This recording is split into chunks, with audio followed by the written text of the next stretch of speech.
What up, everybody? Thanks for checking into the Brown Mode podcast. For those of you who don't know, my name is Jackson. It is around 1:30, 1:45 in the morning. I just I just got home from work not too long ago, and I just felt so compelled to have to do this emergency pod just because of the fact that so much happened tonight. Um, I wanted to do one anyway on all the like hot news and stuff going on lately. And, just wanted to get my opinions and stuff about it. Like the stuff with mainly the stuff about the Lakers. And then like stuff went on with the Knicks, mainly the Knicks, and the Cavs and all that stuff. But I wanted to go start things off with the Lakers, but if you don't know about what transpired earlier this evening, um, Charles Oakley made tons of news for getting into it with MSG, Madison Square Garden security at the Knicks game tonight, or last night if you're listening to this on the Thursday, and I ended up getting arrested for it afterwards. I mean, so much, so much went through my mind as soon as it happened. I mean, and immediately everyone had the same reactions. It's like, of course, leave it to a guy like Charles Oakley, has more heart than anyone else on this Knicks team. A guy who hasn't played in like 20 years. Another stuff going on was like I can't remember. Like I said, this is an emergency pod, so everything's just be off the top. So if I'm not, shout out to my man Michael Rappaport. We don't fact check around here, so it's my bad if I don't remember. But this guy had a good tweet. It was for all you guys out there who don't believe, or people who were born, either in the '90s or after the '90s, who heard stories, a whole lot of back in my day kind of stories that about Charles Oakley and how he got down, and maybe didn't believe it. Now you believe it. um, and like I said, this is going to be, trust me, you're going to see all the videos coming out now on, Sports Center, Fox Sports 1, everywhere that has like sports cars be covering this issue, what happened. You're going to be seeing a lot of old Charles Oakley footage, and I guarantee you it will not be of him playing actual basketball. So that happened, and I mean, it was a culmination of so many things, and depending on where you look, apparently his intentions were to confront James Dolan. If you don't know, especially over here on the West Coast, a lot of people might not know. The Knicks owner James Dolan is not very well liked by Knicks fans at all for you know the things that he's done or haven't or not done for the Knicks franchise over the last 15 20 years or so now. And apparently he bought the ticket from the guy sitting behind him so that he could go up to James Dolan and pretty much call him out on all the shit that he's doing, or not doing. And it was just speaking his mind. And for those of you who know how Charles Oakley don't really give a fuck, he really didn't. And he just was spoke for all the Knicks fans out there. And I bet you he just said, you know what, no one's saying anything, so I will. And he finally spoke up. And the so obviously the repercussions of this was he if you haven't seen the video, go ahead and watch it. I'm not gonna embed it or anything if you're watching this on YouTube.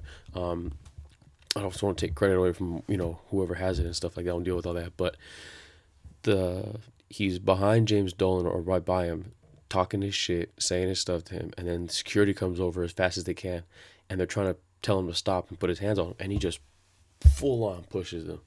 And says, yeah, like, get your hands off, you don't touch me, blah, blah, that kind of stuff. Pushes him again, keeps pushing him. And then finally, like, one guy, like, gets a hold of him, and then, like, he gets distracted, another guy grabs him. Eventually, it takes, like, 8 guys to pull Charles Oakley and kick him out and pull him out the tunnel. And the whole time, he's still just jaw-jacking, and eventually ended up getting arrested, and he was charged with a whole bunch of stuff. But trust me, he will be let go, no problem. There's gonna be a ton of people paying for his bail, paying for everything that they need. A ton of Knicks fans doing that, and so like I said, back with the repercussions of this, who knows? It's it's super up in the air. I don't know if it's gonna spark the team. It should, because it's like, all right, like enough's enough, you know. Um, who knows if it's, like I said, gonna spark the actual the team, as in the play on the court. Like, yo, like enough's enough. Like, we gotta pick our shit up and start playing better. Um, or if it's gonna spark the front office to, like, really try to make a move to whether it's actually moving Melo, which is like which I'll get to. Um, but it's gotta, like, it's like you see something like that happen, and usually it's really nasty, and like the Malice of the Palace, nothing good came from that. Now, I'm not comparing these two things, but just anytime there's an issue like that where people are fighting in the stand, and then someone gets arrested for it, like, it always usually ends up bad. But Charles Oakley is being praised so much for this, and you know and right, and honestly, like, it's such a rare occasion or rare situation where he's, seriously, he's in the right. I mean, Knicks fans are fed up with the way James Dolan's been running this team, and not doing anything, and just profit, using the Knicks to the team to just make his money and profit off of it and stuff. And he's, like I said, he's just speaking out for all the Knicks fans out there who are just fed up with it. And like I said, the Knicks PR Twitter account, I mean, which is just getting absolutely just roasted, posted a tweet saying, saying, addressing the issue, and at the end saying he was a great Knick, and we hope he gets the help he needs. And it's like, to quote, Dave Chappelle, if you've seen the Dave Chappelle with Eddie Murphy and Rick James, or the Charles Murphy Rick James, I'm just like, you read that tweet, and it's like, motherfucker, he's trying to give you guys some help. What are you talking about? He's trying to help you. You know what I mean? It's just the irony within that tweet is just so much, like, it's like he's trying to help you guys, and like I said, the repercussions from this, or the fallout from this, has yet to be seen. I really don't know. I hope things go well for the Knicks, just because basketball and the NBA is always better when the big market teams are good, which is why I kind of wanted to address this, because it's a lot of big market teams are kind of in the news for not bad reasons, but just not good stuff, kind of stuff that you think that they shouldn't be in the news for.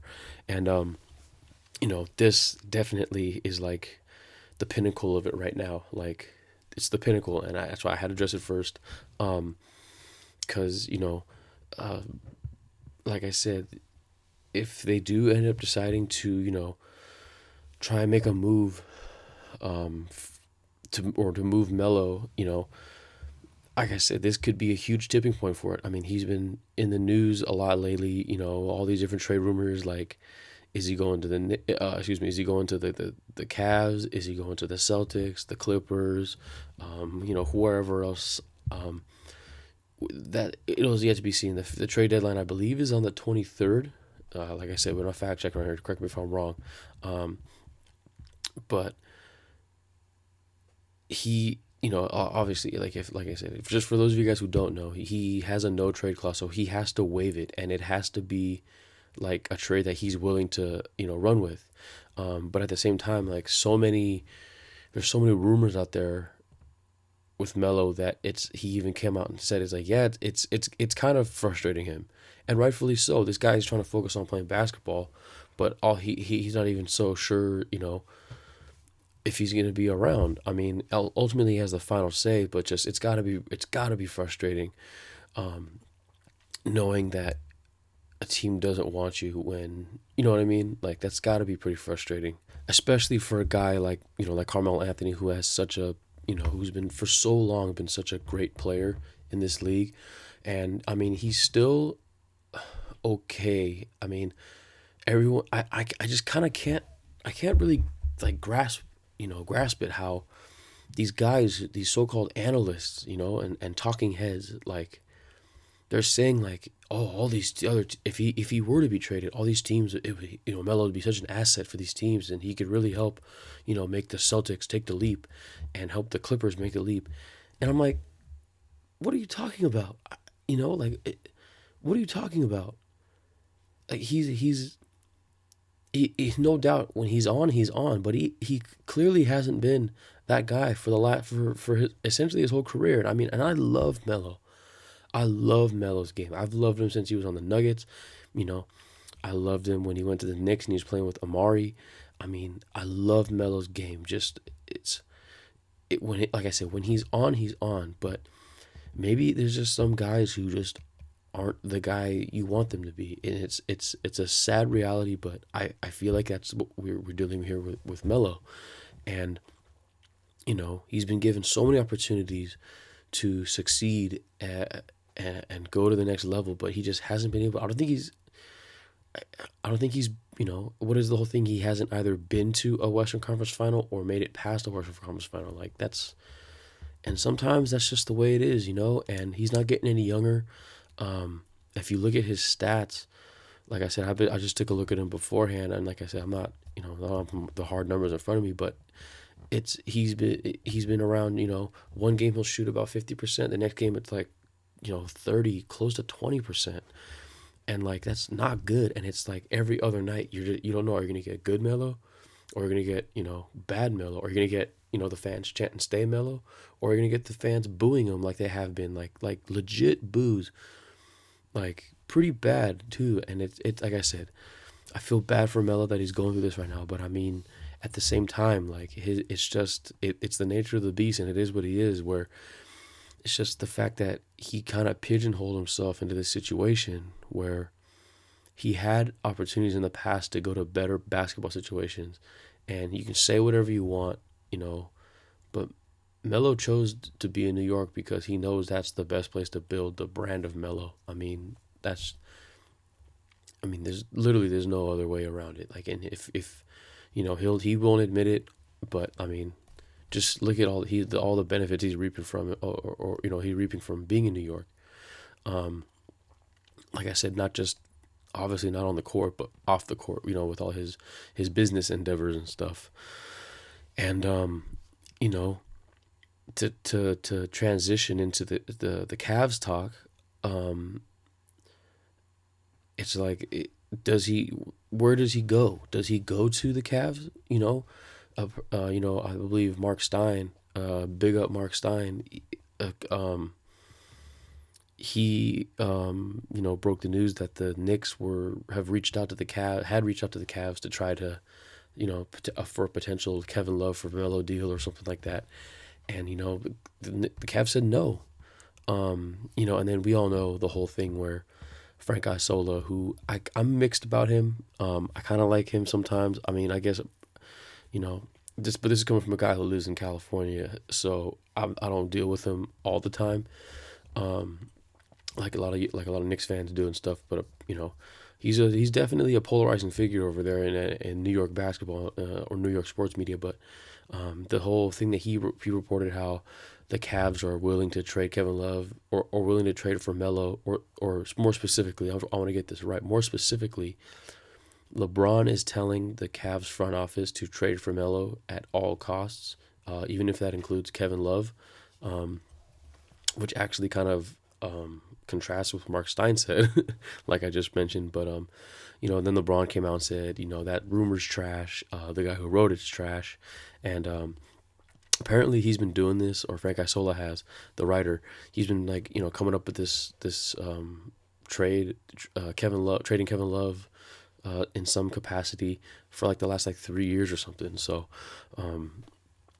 take what he says with a grain of salt. And yeah, it's just, but when LeBron comes out and says something like, we need a playmaker, it's gonna get headlines. Especially considering he has Kevin Love on his team and Kyrie on his team, I don't think it was a coincidence that the night that rumor was floating around, Kevin Love went off for I think 39 and had that vintage Kevin Love inbound pass that went all the way to LeBron, and then he hit the game tying shot. Like I don't think that was a coincidence. And yeah, it's when you say especially a guy like LeBron, the best player in the league, says something like that. Like I said, you're gonna get a bunch of people coming out of the woodworks. Whether they're being truthful journalism or fake news and all that stuff, but they're gonna try to capitalize on your status and try to get some clicks and get some stuff like that. So, like I said, especially when it's such a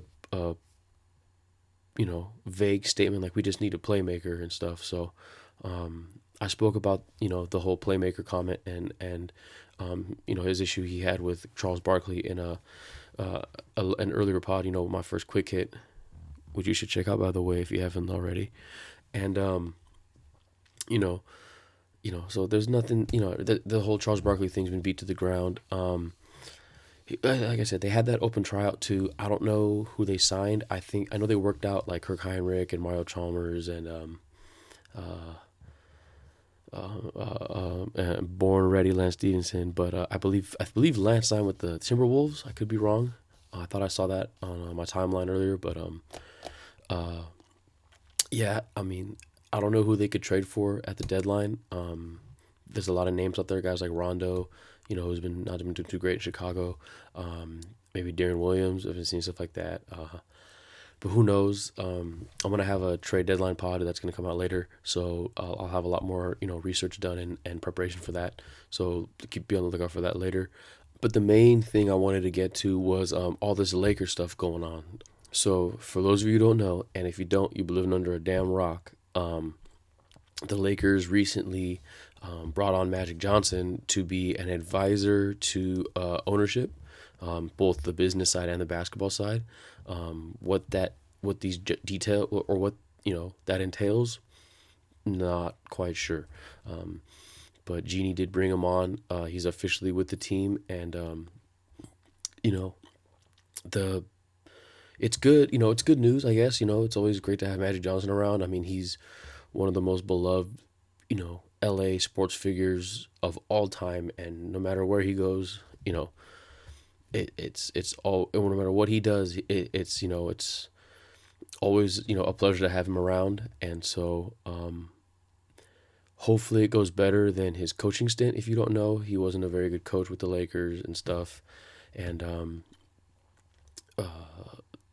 and again, if you don't remember, he pretty recently actually had an ownership share with of the Lakers. He had a small percent share of ownership with the Lakers. Was essentially in the same kind of position. He was a consultant or something like that. Obviously, as an owner, you can just put in your little 2 cents, but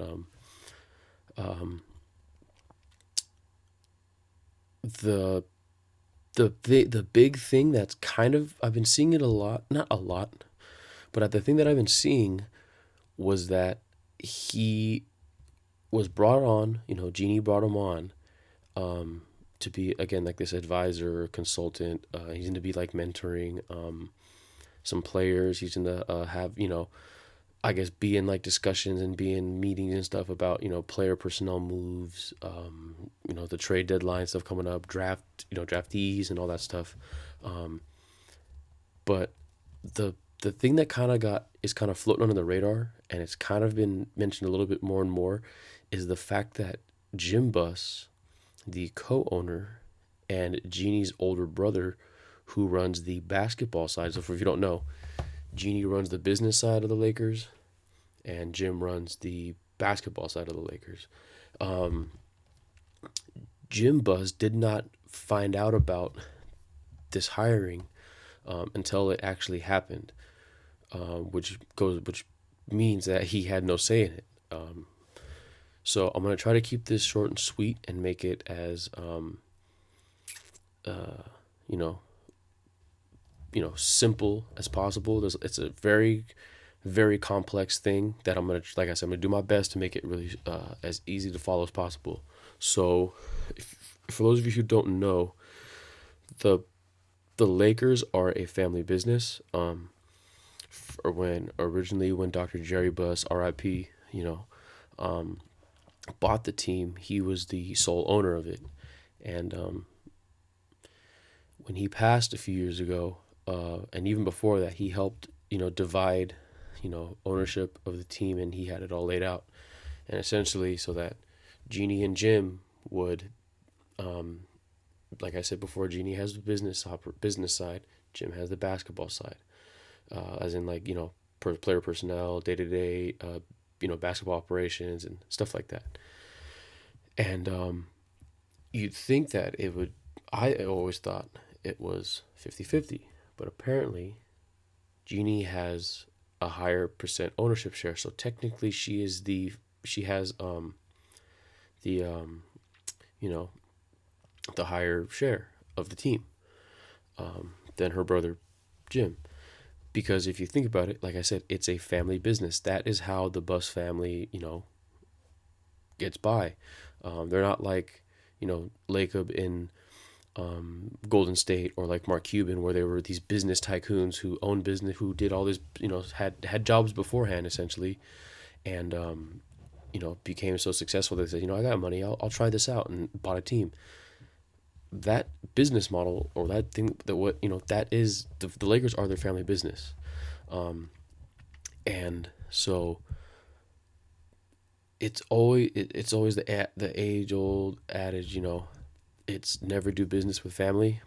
But I mean, in this case, the family is the business. So and vice versa, business is the family. So it's a very weird dynamic. Now, if again, if for those of you who don't know, Magic Johnson is very, very, very close with the Laker organization, and not just as a player, but on the court, and behind the scenes, as when he was, like I said, a part owner, a consultant, but just with Dr. Jerry Buss himself.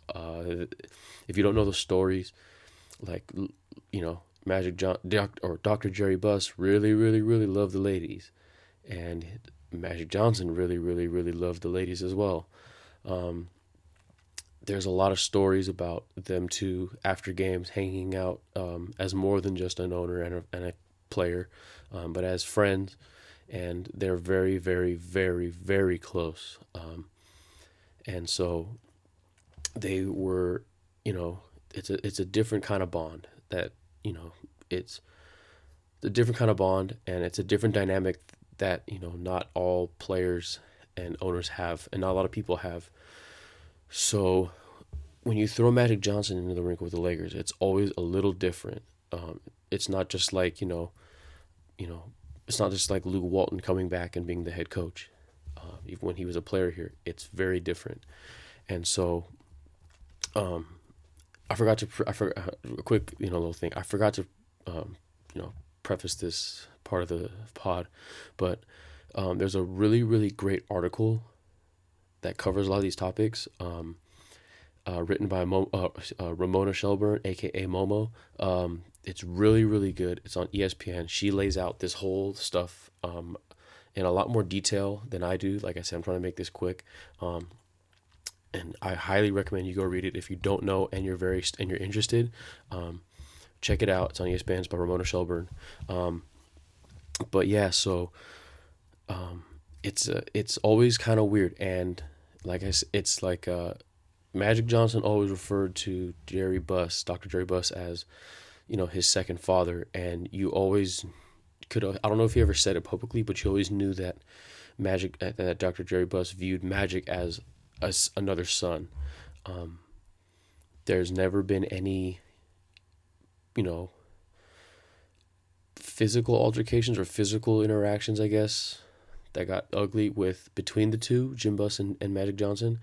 But it's fair to say from the outside looking in that there might be a sense of jealousy coming up and stuff like that. And so also you can compound that with the fact that when Magic Johnson wasn't a part of the team in these last couple seasons, he was very critical of Jim Buss on Twitter and stuff. Now, like I said, I love Magic. everyone loves Magic, but Magic Johnson's Twitter is one of the most um, uh, I guess you could say unintentionally hilarious Twitters out there. Go ahead and follow it. I highly suggest it if you don't already do so. It's like I said, it's unintentionally funny, and that's the nice way I'm gonna put it, and that's the way I'm gonna leave it. Um, but yeah, like I said, he's been very critical of him. He's praised him in some aspects too, but he's been very critical of him, and it's gonna be interesting to see going forward what how this works out. Because again, if you, for those of you who are unaware, um, I want to say I think it's about 3 or 4 years ago now. Jim Buss said and like I said, no fact checking out here. It's late. I was at work. I didn't get a chance to do all the research. This is all off top. Jim Buss in an article with the LA Times, I believe. I can't remember if it was on the LA Times or if it was on ESPN LA Radio. I can't remember, but he it's in print and it's there. He said that when their father died, it was their duty to continue the legacy of the Lakers, and he hadn't done that in like the 2 years since and stuff, or like the year or so since. And then that was when the Lakers started to go get bad when, you know, they brought in Mike Brown and Mike D'Antoni and Kobe started getting hurt, and then the Steve Nash, Dwight Howard, all that stuff. That's when the Lakers started go down. And he came out and said, if the Lakers don't, if the Lakers don't turn around and start contending for Western Conference championships, overall NBA championships, and they're not a winning team and a contending team in the next, I believe he said 3 years or so, then he'll step aside and walk away from his job and let someone else do it, because he obviously can't do it. And they spoke to Jeannie about that, and she said, I'm holding my brother to his word. So it's been about, like I said, that time frame has gone by now, and it's getting close. And I believe it's either this year, the end of this year, or the end of next year will be that time period. Will be like, the end of that time period that he gave himself. So just reading the tea leaves and stuff, is this Jeannie kind of, putting the heat on her brother to say, hey, I know what you said. You know what you said. Maybe here's just a little kick in the ass, like pick it up, because, it, like I said, it's got to be tough doing business with your family. And, even if he said, I'll walk away, he also said, after he found out about Magic Johnson being brought on, he said, these are his quotes, paraphrasing though, that he looks forward to working with Magic in the coming years. So it's like, okay, so that doesn't sound like a guy who's going away anytime soon. So it's kind of a weird dynamic. Like I said, I'm still waiting. It's all early right now. This has all happened this week. So we gotta wait and see how things go. But like I said, it's a very, very interesting and very, very complex dynamic that goes way deeper than just, what's on the surface. And like I said, there's a lot of stuff out there, but like I said, check out Momo Shelburn's piece. It's really good. But it only talked about Magic Johnson. And there's other news that also came out recently that potentially Jerry West might come back or has interest in coming back to the Lakers. I believe he's still with the Warriors. I know he's been with them for quite some time now. But I mean, shout out to, or big up to my main man Jalen Rose. Out here always giving the people what they want. Whenever you ask people about basketball Mount Rushmore, they always say all these different players. But when he talked about his basketball Mount Rushmore, it's always, Phil Jackson, Greg Popovich, Pat Riley, and Jerry West. Because not only is Jerry West the logo of the damn NBA, and Mr. Clutch and all that, but everything as everything that he's touched as, whether it's a general manager or director of basketball operations or player personnel and all that stuff, it's been gold. Like he saw Kobe, drafted Kobe. Um, he brought Shaq to LA. He helped, put the team together that did the second three-peat, in the 2000s. He, helped bring Pau Gasol to the Lakers, I believe. And then when he left, he went to Golden State and helped draft those guys. And it just everything he touches is gold. But, you know, like I said, I love Jerry West as a player. I'm young, but there's YouTube out there, and you can literally find anything on YouTube, or anywhere else like Daily Motion, Vimeo, all those places. You can find all these clips. Just go back and watch it. It's kind of rough. I get it. It's like the 70s and the 60s and stuff. I get it. It's a lot different, but keep in mind that this was the 70s and the 60s, and watch this guy just put up buckets. And like I said, just look at his body of work. Even if you got to just Wikipedia, just do it. Like I said, everything this man touches is gold. And it's nothing but respect for Jerry West. But the man is 78 years old. It's like similar to, and the biggest fear, the biggest fear is that he becomes something similar to what Phil Jackson became in New York. Everyone loved Phil. Like, wow, the Knicks, they just made the greatest the signing ever, bringing in Phil Jackson. Now look at them. Like, I forgot to mention this earlier, but, look out for Spike Lee versus Phil Jackson now, because they asked Spike Lee about if you pretty much, how if you had to pick, because there's been a whole lot of like, little, passive aggressive banter back and forth between Melo and Phil Jackson. And so it's kind of creating this thing like, who's got to go? One of you's got to go. And so they asked Spike Lee about, who would you pick between, Phil Jackson and Melo? And he said some stuff, and then he closed it out with, look, man, I'll pack Phil Jackson's bags for him. So, like I said, Knicks fans are really, really, especially Knicks fans who have this higher platform like Charles Oakley and Spike Lee, they are really, really letting their voices be heard on behalf of the entire Knicks fan base. So,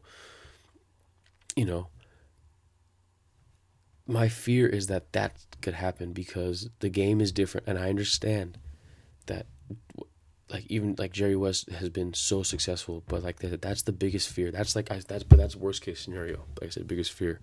Best case scenario, he comes in as an advisor, and he just kind of helps. Just, hey, just what about this?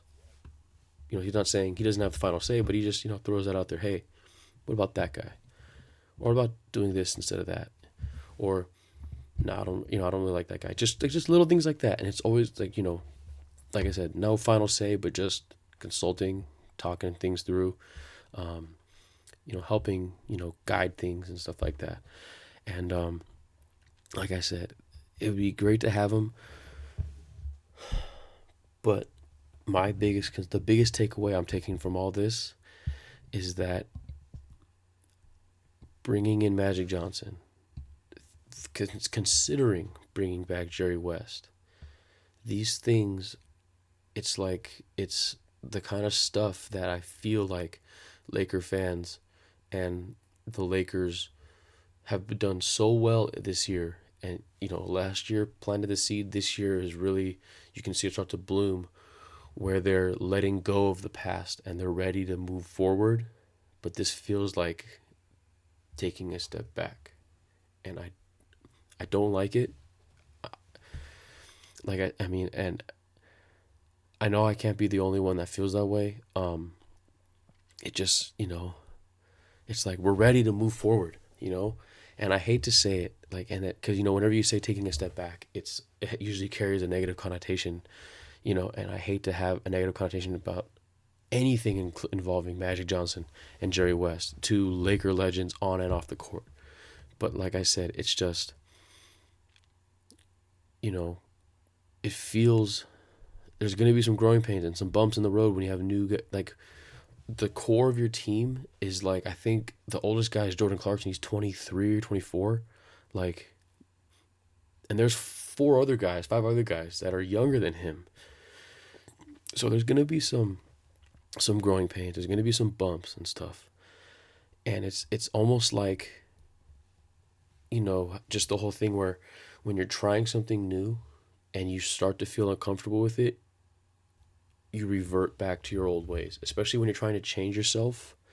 I've had plenty of friends who, oh, I'm going to change, and they do a bunch of stuff and they go get help. And then as soon as they come back and it's like, hey, man, like they feels like they're doing well, you hear something about them like, oh, man, they were hanging out with the same crew and then something bad happened.